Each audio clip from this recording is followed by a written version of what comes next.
बनाने के लिए हमने लिया है 100 ग्राम मैदा, 100 ग्राम बटर, आधा tin condense milk, 2 tablespoon icing sugar, 1 tablespoon cocoa powder, 1 tablespoon chocolate powder, 1/4 चम्मच बेकिंग सोडा, 1/4 चम्मच बेकिंग पाउडर, आधा कप दूध और बेक करने के लिए 1 कप नमक।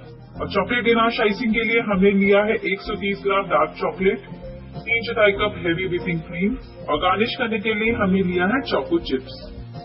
तो चलिए फ्रेंड्स, अब हम eggless chocolate cake pressure cooker में बनाना स्टार्ट करते हैं।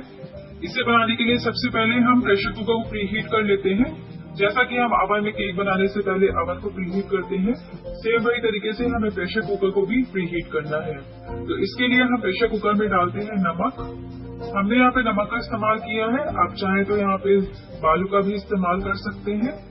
और प्रेशर कुकर को अब हम ऊपर की तरफ से ऐसे ही कवर कर देते हैं, हमें इसे पूरी तरीके से क्लोज नहीं करना है और मीडियम लो फ्लेम पर रखकर इसे हम प्रीहीट कर लेते हैं। जब तक हमारा प्रेशर कुकर हीट हो रहा है तब तक इधर हम केक का बैटर भी बना लेते हैं।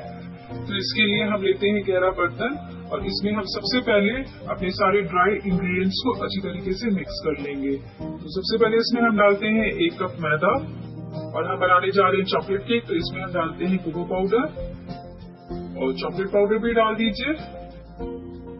और फिर इसमें हम डालते हैं बेकिंग सोडा और बेकिंग पाउडर भी डाल दीजिए और सभी ड्राई इंग्रेडिएंट्स को अच्छी तरीके से अब हम मिक्स कर लेते हैं।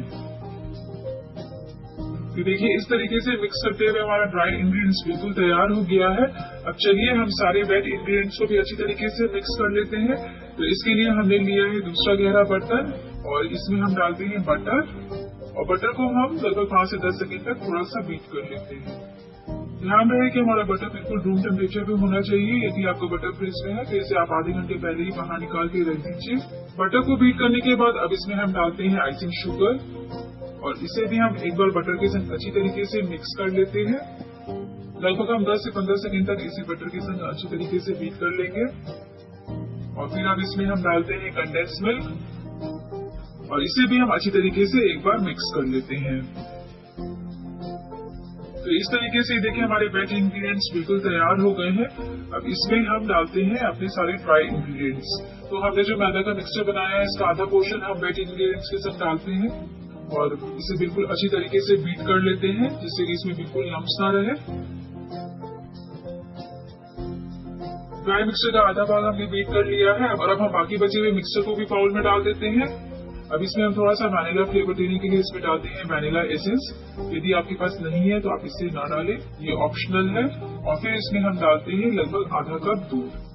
हम एक साथ दूध नहीं डालेंगे, नहीं तो बैटर हमारा पतला हो सकता है। हम थोड़ा सा दूध डालते हैं और बैटर को हम अच्छी तरीके से मिक्स कर लेते हैं। ये देखिए हमने बैटर को बिल्कुल अच्छी तरीके से मिक्स कर लिया है, लेकिन इस समय बैटर हमारा थोड़ा थिक है तो इसमें हम जरूरत के अनुसार थोड़ा सा दूध और डाल देते हैं और फिर से हम इसे अच्छी तरीके से बीट कर लेते हैं। तो इस तरीके से बीट करते हुए देखिए हमारा बैटर बिल्कुल स्मूथ और फ्लफी दिख रहा है और जो कंसिस्टेंसी है वो बिल्कुल मीडियम थिक है, हमें इसे बहुत ज्यादा पतला नहीं करना है। तो चॉकलेट केक बनाने के लिए हमारा बैटर बिल्कुल तैयार हो गया है। अब चलिए हमें जिस बर्तन में केक बनाना है उसे भी हम तैयार कर लेते हैं। तो इसके लिए हमने ये एल्यूमिनियम का टिन लिया है और इसे हम बटर से अच्छी तरीके से ग्रीस कर लेते हैं जिससे कि केक बनने के बाद आसानी से बाहर निकल जाएगा। और टिन को हम थोड़े से सूखा मैदा से अच्छी तरीके से चारों तरफ से डस्ट कर देते हैं। ये देखिए हमारा केक पैन भी बिल्कुल तैयार हो गया है। अब इसमें हम डालते हैं केक का बैटर। बैटर को पैन में डालने के बाद इसे हम अच्छी तरीके से टैप कर लेते हैं जिससे कि इसमें बिल्कुल एयर बबल्स ना रहे और जो बैटर है वो पैन में समान रूप से फैल जाए। तो इस तरीके से हमारा चॉकलेट केक बिल्कुल बेक करने के लिए तैयार है। तो चलिए आज इसे हम प्रेशर कुकर में बना रहे हैं, तो हम इसे रखते हैं प्रेशर कुकर में। ये देखिए मैं प्रेशर कुकर में जो नमक है वो बिल्कुल अच्छी तरीके से हीट हो गया है।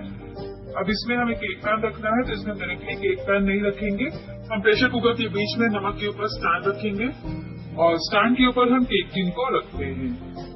अब इसे बेक करने के लिए हम प्रेशर कुकर का ढक्कन बंद करते हैं और ध्यान रहे कि हमारी सीटी ना लगी हो, सीटी को हम निकाल देंगे।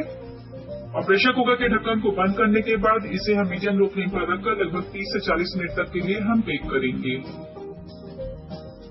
40 मिनट हो गए हैं। अब चलिए हम प्रेशर कुकर के ढक्कन को खोलकर देखते हैं कि केक हमारा बेक हुआ है कि नहीं।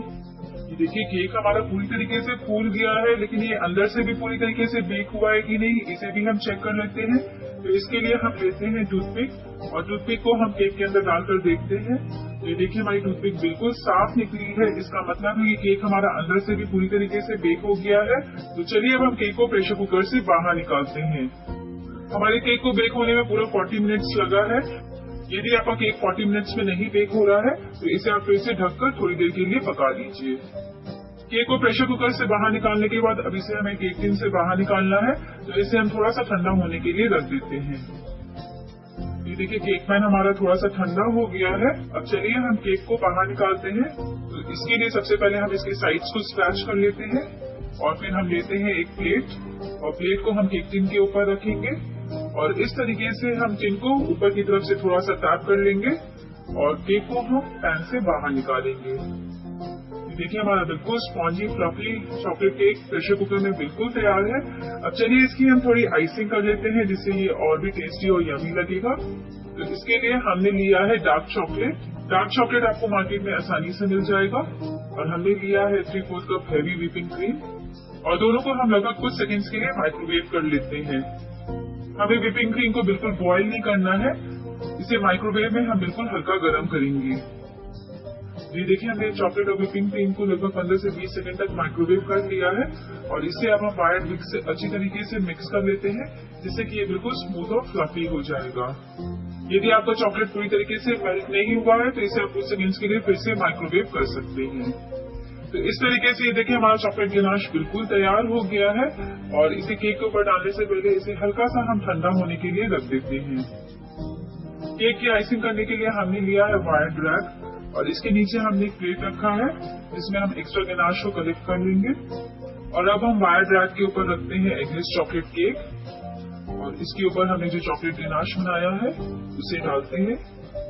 चॉकलेट गनाश को हम केक के ऊपर अच्छी तरीके से डालेंगे जिससे कि ये चारों ओर से समान मात्रा में फैल जाए। तो इस तरीके से हमने चॉकलेट गनाश को केक के ऊपर ये देखिए फैला दिया है और जो एक्सेस चॉकलेट गनाश है वो मैंने प्लेट में इकट्ठा कर दिया है और अब इसे और भी चॉकलेटी बनाने के लिए इसे हम थोड़े से चॉको चिप से डेकोरेट कर देते हैं और चॉकलेट केक को हम आधे घंटे के लिए ऐसे ही रख देते हैं जिससे कि केक पूरी तरीके से सेट हो जाएगा। चलिए फ्रेंड्स अब हम केक को पीसेस में कट कर लेते हैं। आप देख रहे हैं केक हमारा बहुत ही फ्लफी और स्पॉन्जी लग रहा है और ये देखिए हमने इस तरीके से एक पीस में कट कर लिया है। ये बहुत ही सॉफ्ट बना है और ये देखने में भी बहुत ही सुंदर